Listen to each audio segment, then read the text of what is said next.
Προβάδισμα 4 για τον Πανιόνιο. Ρέι για 3 μετά από κίνηση μέσα. Περάσει.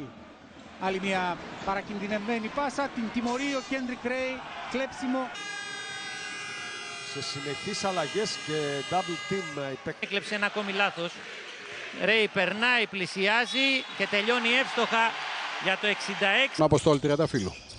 Λοιπόν, ο Βαγγέλης Διάκος είπε κάτι που δεν το ακούμε πολύ συχνά. Δηλαδή, κρίνα από τον Μουρ, με ψηλότερο αντίπαλο θα πάει στο 1 εναντίον 1. Πολύ ωραίο το zero step. Συγκρατήσει και την Κρέι, προσπίσει τον Καμπερίδη, βήμα πίσω, ζούτια. Νέο τρίβοτο από τον Κέντρικ Ρέι και αυτόν King μάλιστα εξέφρασε την δυσαρέσκειά του επειδή άργησε ο Χατζηδάκης και έκανε που αγωνίστηκε πέρυσι στη Ντουμπάι, βρίσκει ενώ έρχεται νέο.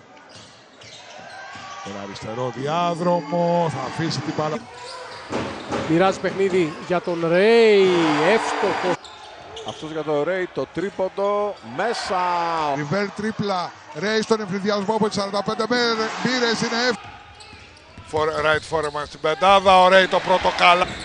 Άμυνα του Ηρακλή, Ρέι με το Σίλας θα πλησιάσει, δύσκολη προσπάθεια με το αριστερό.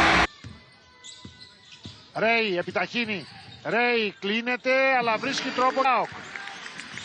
Ρέι με τον Ταϊρή πέρασε, Ρέι με ταμπλό ισοφαρίζει. Διώχνει τον Έιπνι ο Ρέι για να δώσει την μπάλα στον Μουρ, θα πάρει ένα σουτ για 3. Ρέι βρήκε λίγο χώρο, εκτελεί από τα 6,75 μέσα. Για τη Μύκονο θα είναι η τρίτη φετινή. Ο Ρέι σταμάτησε την τρίπλα, fade away μέσα και αυτό. Είναι ακόμη μακριά Ρέι. Θα σουτάρει πατώντας μέσα από το τρίποντο για 2. Κορυμπάνο ευθυνδιασμός του Μικόνου, Ρέι μέχρι το lay-up. Νέο λάθος, νέο κλέψιμο, Ρέι, ευνηδιασμός 3 με 1. Η πάσα στο Ρέι, το καλάθι για το 19. Για τη Μύκονο θα είναι η τρίτη φετινή. Ο Ρέι σταμάτησε την τρίπλα, fade away μέσα και αυτό.